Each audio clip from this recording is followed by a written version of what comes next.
Welcome back to another Kray video. Please subscribe to our YouTube channel so you don't miss any videos. And for people really interested in the Krays, check out our private Facebook group, Krays, Crime Lords of London. We're a friendly and moderated group which has been running since January 2018. Please come and give us a try.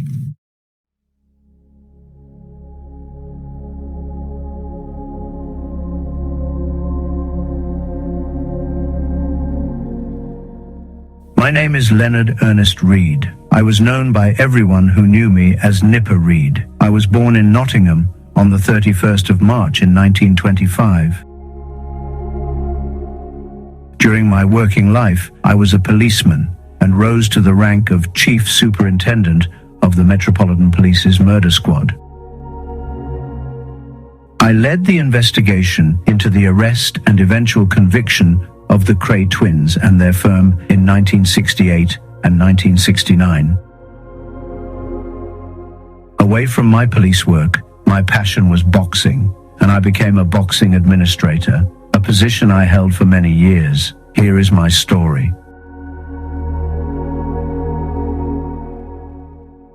The Krays had returned to the East End in triumph after winning the 1965 Hugh McCowan threats with Menace's High Court case. Although people didn't actually line Valence Road to welcome them, it almost seemed like it. "Krays back home," boomed the headlines, showing the three brothers in the now famous picture of the cross handshake. They had scored again over the police, and their supporters were jubilant. We continued inquiries into the tapes obtained by Roy East of the People newspaper, but it was decided there was insufficient evidence to mount a prosecution which would have any reasonable chance of success. As for the Krays, soon they announced they were going to forsake the West End and lead a quiet life. Reggie said that he would soon marry his girlfriend, Frances Shea. Both the twins threatened to sue the police for wrongful arrest and malicious prosecution, but they never did. Fred Gerard told me he thought I deserved arrest and said he had put my name forward for a new 6 months middle management course known as the Intermediate Command Course at Bramshill. "Of course," he said, "you've got to pass the selection board first." Wearing my Buckinghamshire tie, I did so, along with 23 other officers from forces all over the country. After my return from the course, I heard that my promotion had been confirmed, and I waited in Old Street Station in some anticipation to learn to where I would be sent. It was another 6 months before I moved, hardly being chased out of the East End.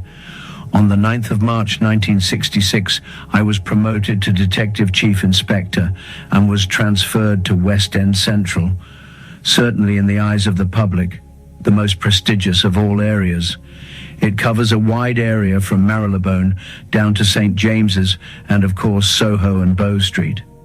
This enormously busy area was covered by two stations known as CD1 and CD2, housed in one building in Savile Row.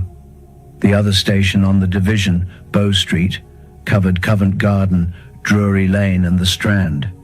There had been a station at Vine Street, but this had been bombed in the war and had effectively never been reopened.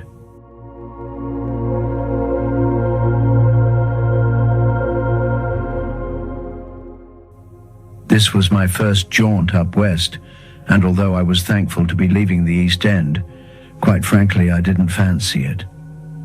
Your promotion starts the day you move, and although in theory it was always possible to refuse to be transferred, in practice that would have been the end of your career.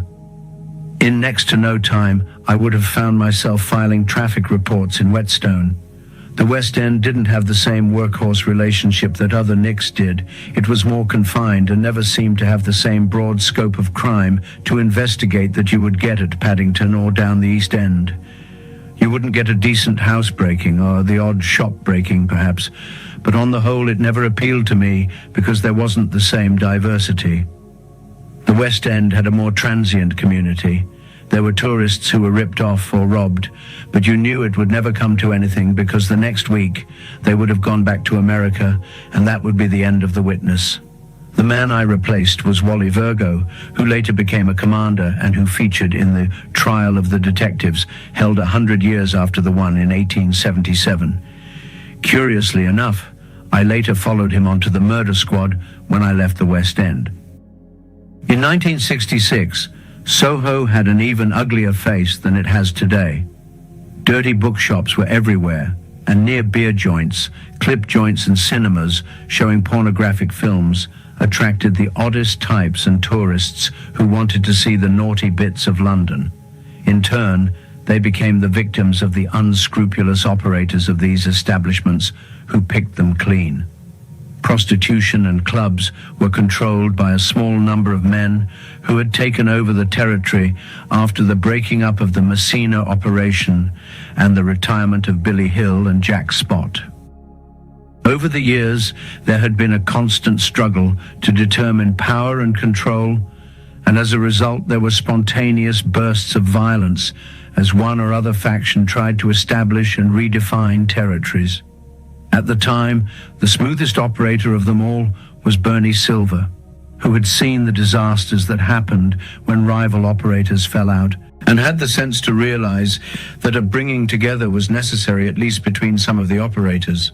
He therefore formed a liaison with a Maltese, Big Frank Mifsud, and had cunningly tried to avert all-out war by involving all interested parties in a kind of cooperative, running clubs, beer and clip joints. It had been worked out so there would be no rivalry and inter-club warfare between them. Say A and B owned the Star Club, B and C owned the Spangled Club, C and D the Banner Club, and D and A the America Club.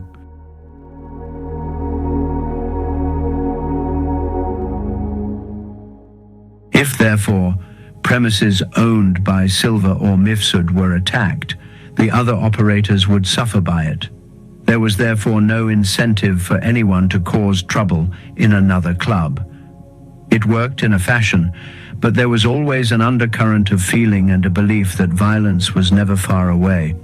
Near beer joints, of which there was one or more in every street, yard and alley in Soho, worked very simply. Young, attractive and scantily dressed girls stood outside the premises, which were often on the first floor or in the basement of buildings. Subtly, and sometimes not so subtly, they would lure customers inside with the veiled promise of sexual intercourse. Once inside, the men were like moths round a flame, unable to resist the flattery and spiel of these come-on girls. They would pay exorbitant prices for non-alcoholic drinks such as shandy and blackcurrant juice for themselves. Each drink came with a cocktail stick, and the girl was paid by the number of these sticks she collected during her stint.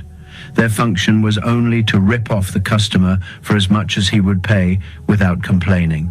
There was certainly no requirement by the management that the girls had to have sex with the clients, although many did as a side operation. If so, they took the man to a local address or hotel. 2 years earlier, the Refreshment Houses Act 1964, which required clubs serving any form of refreshment, including soft drinks and sandwiches, to have a license, had given the right to the police of entry into premises. And enter in they did, causing a certain amount of trouble to the clubs. Clubs were closed down on a regular basis by magistrates sitting at Marlborough Street and Bow Street, with the result that many proprietors did not bother to renew their licenses. So the premises reverted to being clip joints, where a version of the corner game was played out. There was now no pretense that drinks would be supplied or that the girl was a hostess. Money was obtained on the implicit understanding that sexual intercourse would follow.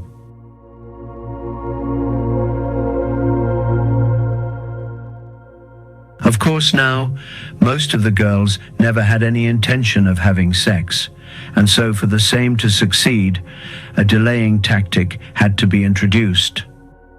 Mostly the girl would persuade the punter that the address was some form of club and that her employer forbade her to leave before a certain time. She would then ask the man to wait around the corner to meet her as soon as she was free. Often the man would wait 2 or 3 hours before he realized he had been done up like a kipper. Under the clock at Victoria Station was a well-worn favourite, Marble Arch by Big Ben, Charing Cross, outside the Ritz or the Regent Palace Hotel, and Leicester Square were frequently named by the punters who had spent many wasted hours waiting there. The one I liked best, even though I found it hardest to believe, was Morden, a station at the very end of the Northern Line. I asked the Dutch seaman why the hell he had gone that far to wait for a girl. He replied in attractive broken English that he had paid her £100, adding, "Well, this is where she tells me she is living." Of course, these men contributed to the loss of their money, and even when they reported the matter to the police, they were often unwilling to go through with the charges because of fear of exposure to their wives, family, friends, and employers. Often they were men from the provinces or sailors who would go home or sail before any proceedings could be processed through the courts. It was better to write off their loss and put it down to experience. The girls became more and more brazen, and so occasionally the clients took reprisals of their own. The most tragic example of this was when, on the 25th of April 1966, 3 young men out to celebrate a birthday were tricked at a club in Lisle Street and thrown out by bouncers. They found some rubbish in the street, doused it with petrol and threw it into the passageway of the clip joint at number 23. Far from its being the minor annoyance the boys anticipated, the rubbish set fire to other material, and soon the whole premises were ablaze. Sadly, a perfectly innocent man had decided to try to find a lavatory on the premises, and unable to get out in time, he burned to death. All we had to go on was the first name of one of the boys, and the fact that it was his 21st birthday. We announced that we would check the names of everyone born that day, 21 years earlier, something which seemed to be an impossible task. It would not have been impossible, but it certainly would have been boring. But when it came to it, there was no need. A photograph was published of officers starting to make the list at Somerset House, and the boys, thoroughly shocked by what had happened, went into Tottenham police station with a solicitor to confess to what they had done.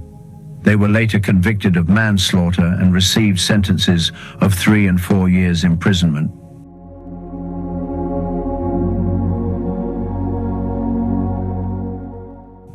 Of course, there were many other incidents when punters, frustrated by waiting at one or other of the rendezvous, returned to the club and demanded their money back. The normal course of events was that they would then meet one of the club's bouncers and would sustain a black eye or broken jaw for their pains.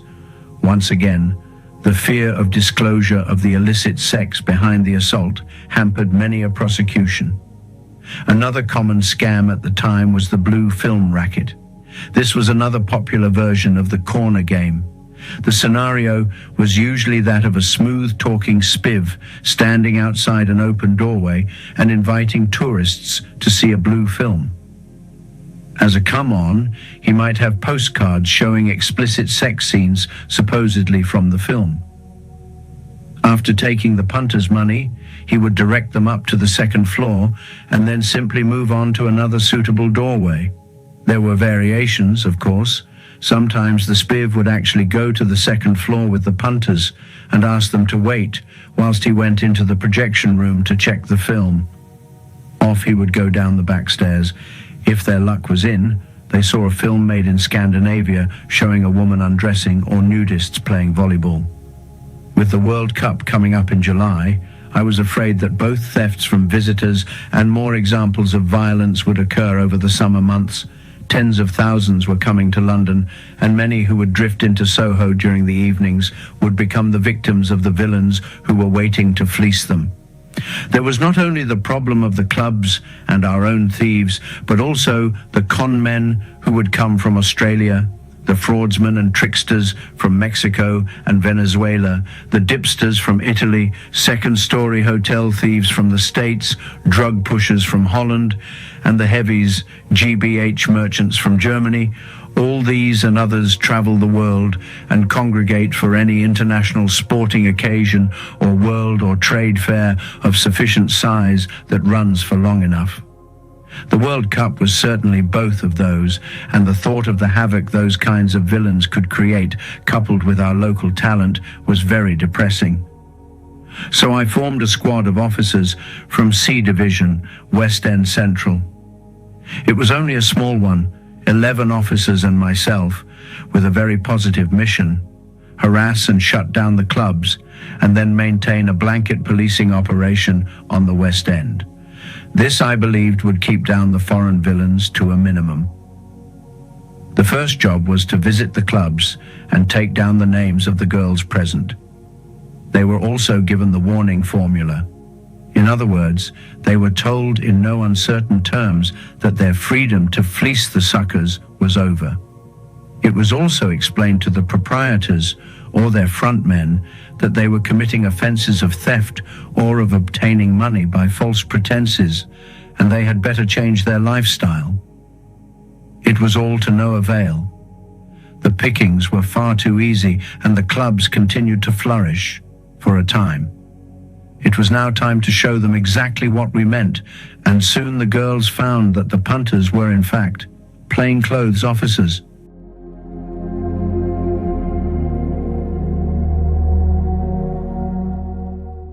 In June, 7 girls were arrested for obtaining money by false pretenses or straightforward theft. In the week leading up to the World Cup, a further 21 arrests were made by the squad, mainly for theft. From time to time, I would lead part of the squad to raid the premises, and again all present were logged and cautioned. It was interesting to see the girls' reactions. This kind of police activity was new, but still they didn't get the message. Then one girl decided to go for trial at the Inner London Sessions, instead of having her case dealt with by magistrates, which was the more usual way of doing things. In those days, a case could be heard at Sessions within 3 weeks or so, and she received a sentence of 9 months imprisonment. Word soon got around the others, and by the start of the Cup, only 4 of the clip joints remained open. The resources of officers at West End Central were always stretched, and my squad was a further drain on manpower, so it was decided to call in officers from other metropolitan police districts. The West End was divided into 9 crime patrols with 3 sergeants and 2 detectives posted to each. All had personal radios, and I patrolled the division in a radio-equipped car. It was later acknowledged to be a good example of how effective saturation policing could be. By the end of the operation on the 31st of July, only 1 clip joint was still in business, and that one only on a haphazard basis. During the period, reported crimes dropped by nearly a half, whilst clip joint complaints had gone down from 205 in the first week to 12 in the last. The bosses of the police, if not the clubs, were well pleased. My report went to the Home Office, and commendations were given. It was announced that the squad should be kept on, although, as with everything, it was gradually allowed to run down because of lack of resources. Even so, the crime rate in the West End was stable for some months to come.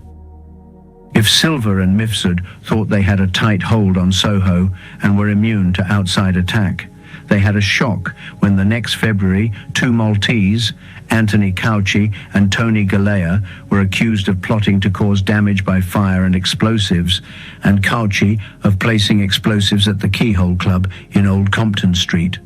All the premises involved belonged to the Silver-Mifsud connection, in which the 2 men had no share. After a retrial at the Old Bailey and an ugly scene when the police had to be called to deal with 24 Maltese who had suddenly arrived in the lobby to hear the jury's verdict, they were convicted and sentenced to lengthy terms of imprisonment. Once more, a fragile peace was restored.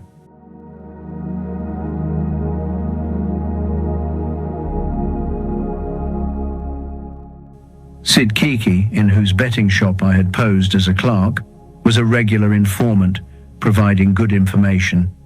He wouldn't ever give his name over the phone, believing that it could lead to all sorts of complications. One evening in May 1967, he telephoned me. "Listen," he said, "you've got another ginger marks on the manor. Come and see me in the morning, and I'll give you the full SP." He still had a beautifully furnished flat in Hyde Park Mansions where Jack Spot had once lived.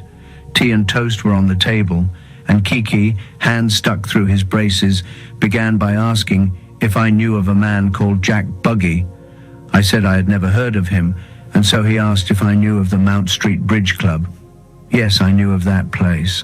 At one time, it had been quite a fashionable card club, but as the years had passed, it had become little more than an illegal gaming club run by a man called Franny Daniels and his nephew, Charles Waggy Whitnall.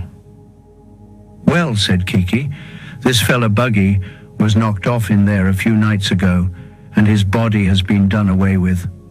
Apparently, he was making a right nuisance of himself." Albert was called in at the end. Albert was Italian Albert, Big Albie or plain Mr. Dimes, the friend of Billy Hill, who 10 years earlier had battled with Spot in Soho and was still a power in the West End. If Albert was involved, this was serious. "Take it from me, Nipper," said Kiki. "Bugsy's a goner. You'll find out he's left the face of the earth." That was all he had for me, but his information was always good, and it was enough for me to pull Buggy's file from the Criminal Records Office. American-born, John Scotch Jack Buggy had come to England with the American forces and had been a Glasgow hard man. In 1961, he had been sentenced to 9 years imprisonment following the shooting of another man outside the Pigalle nightclub in Swallow Street. The man, Robert Reeder, had apparently complained about the noise Buggy had been making. During the time he had been in prison, Buggy had served part of his sentence and become friendly with at least one of the great train robbers, Roy James. I looked at the file on the club, which was also known as Lederer's, and then I went to see my superintendent, Arthur Butler, who on his retirement became security consultant for Security Express. He suggested we walk round to the club to see what was going on. We arrived about 3 p.m, and there were a couple playing kaluki, some people watching television, and not much else going on. We both noted that there was a nice new carpet on the club's floor and no signs of nerves from anyone. The club was hardly a hive of activity. Back at the office, we both agreed that, although there was nothing to show for it, we had a gut feeling something was wrong. Arthur sent me to make some inquiries, and I went to Buggy's address in Kilburn. I also found that his girlfriend, Anne Phillips, had received a telephone call from him on the 12th of May, telling her to meet him at her mother's stall in Kingston Market.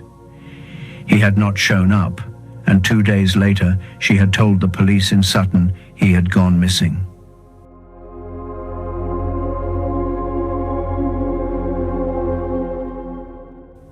Now all sorts of rumors started to fly around the West End. The night before Buggy disappeared, a gelignite bomb had gone off in the hallway of the club in Mount Street. He was known to have been involved in protection rackets in the past. Could the bomb and his disappearance have been connected to them? Anne Phillips told the Evening Standard that he had given up that part of his life. But could she really know that? Then there was a suggestion that he owed £20,000 to a big-time syndicate. Another version was that it was a mafia-backed killing, and yet another that Buggy had been protecting a man who had turned against him. There was also the story, and this seemed to be the most credible one. It was certainly the one which lasted the longest, that he had gone in search of money belonging to Roy James, and said to be held, but unaccounted for, by a man who frequented the club. It was said that the man had been given the money to mind, but when the train robber's appeals were dismissed, he went on a spending spree and blew all the money he had been asked to mind. Buggy's mission was to try to recover at least part of it. As to Buggy's death, The firm rumor was that he had been shot in the club at around 3 p.m. and his body wrapped in a carpet and taken away. There was a secondary story that he had eventually been killed in a garage in Kingston upon Thames. The next stage was the finding of his red MGB sports car in Maida Avenue by the Grand Union Canal. In it was a key to a safe deposit box, which he always carried. It was now obvious to us that he was dead, and a murder investigation was started. Police frogmen started to search the muddy waters of the canal, and we, with the help of forensic experts, began an inch-by-inch search of the club's Regency striped walls and its spanking new carpet, which we ripped out. Of Buggy, there was still no sign. There was little room at West End Central Police Station, which housed much of C Division, and so I decided to reopen Vine Street just off Piccadilly, which had been more or less closed since the war. A small unit from the firearms section had occupied part of the premises as a temporary measure, and now they were moving out. It seemed the right place to which to move the murder investigation.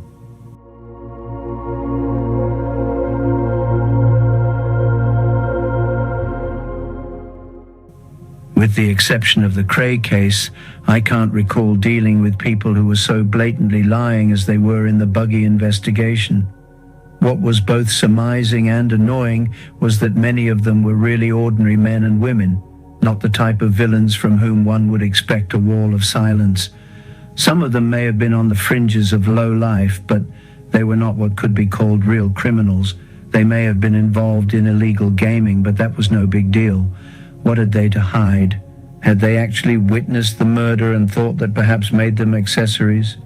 It was difficult to decide, but I know we questioned them for hours, and after they had been released, pulled them in again when some small new piece of evidence turned up, but we still got nowhere. There were no variations. No one would crack. There was no doubt in our minds that Buggy was dead, but where had he been killed, and by whom? 2 men who we thought could assist, and we so wished to interview, were out of the country. Most unusually, a photograph of Buggy was sent to the newspapers together with a description of his clothes, including a black polo neck sweater. But nothing came of this either, and so with nothing to go on, the inquiry began to peter out. Arthur Butler decided I could leave the squad under the direction of one of the DIs and return to normal duties. I had the opportunity to go to the Derby meeting at Epsom as head of the CID there. I thought a few days at the races would do me good. I had been working hard, getting nowhere and banging my head against a brick wall of silence. So I reported to Chief Superintendent Davies, known as Jeepers, with the rest of the team as his number 2, looking forward to some sunshine and nothing too demanding for the rest of the week. I had my men lined up in the police room behind the stands and was parading them in front of Jeepers when an officer came in, took him on one side and spoke quickly in his ear. In turn, Jeepers called me to the back of the room. "Leave that to me, Nipper. It's back to the West End. Buggy's body's just surfaced in the sea. Hard luck, mate. Let's hope you've at least a winner there." And so, instead of staying at the meeting and eventually seeing the Australian jockey George Moore ride Royal Palace to victory, I left the track and battled my way against the crowds to get back to the station and onto Savile Row. Arthur Butler was waiting to tell me the story before going down to Seaford, where 2 off-duty police officers out fishing had seen something floating.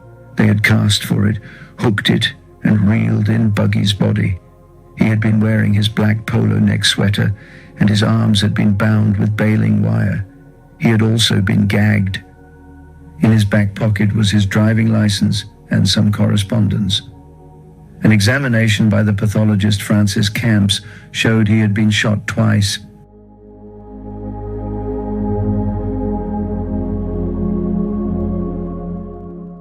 In theory, this could have become a Sussex case, since the body was found there, but I suspect the local detective superintendent, Bill Rostron, was delighted when Arthur Butler came down to Seaford that night to say he would take the investigation back to London. So we began again and made not much more progress than we had in the previous weeks. One of the men whom we wished to interview, Waggy Whitnell, was in Vienna, where, after negotiations, he agreed to be interviewed in the presence of a London solicitor, Andrew Keenan. Nothing came of that interview, and he remained in Austria. But when it came to it, no one was arrested and charged that year, or for the next 6 either. Then, in the middle of the inquiry, I was promoted to detective superintendent and was taken off the case and sent to the murder squad itself. There was, however, an interesting sequel to the story. On his deathbed in 1973, Albert Dimes is said to have ordered that the police be told the truth about Buggy's death. In any event, inquiries were renewed, and then Donald Wardle, a member of a team of Australian shoplifters who at the time was serving 9 years for blackmail, made a statement. As a result, Whitnell's uncle Francis Daniels, then aged 63, and Abraham Lewis, who was 2 years older and had been working at the club at the time of Buggy's death, were charged with his murder. Wardle maintained that he had been in the gaming room of the club on the afternoon of Buggy's death when he had heard 3 shots. Daniels, he said, had come out and told him and other players to go home. By the time the men came to trial, I was the national coordinator of the regional crime squad and was called as a witness to give evidence of the long interviews I had had with both Daniels and Lewis during the original inquiry.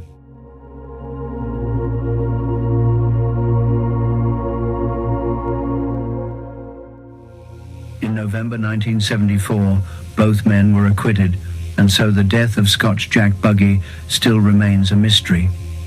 Like all unsolved crimes, it has been taken out and dusted down over the years, and even more reasons have been put forward for the slaying. Personally, I still think it was something to do with the train robbery money. Shortly before I left C Division, I was surprised when I heard a Mr. Field had called at Savile Row asking to see me. I was even more surprised to discover it was the former solicitor's managing clerk, Brian Field. He told me he knew Buggy because he had served part of his sentence in the same prison, and that there was no doubt in his mind that Buggy had heard the story of the handing over of the money from the robbery for safekeeping. According to Field, it was common gossip in the prison, and I believe that Buggy thought he could score by setting himself up as the official collector. The story will continue in the next part. Thank you very much for your time watching. I hope you are enjoying it. I'll see you again soon.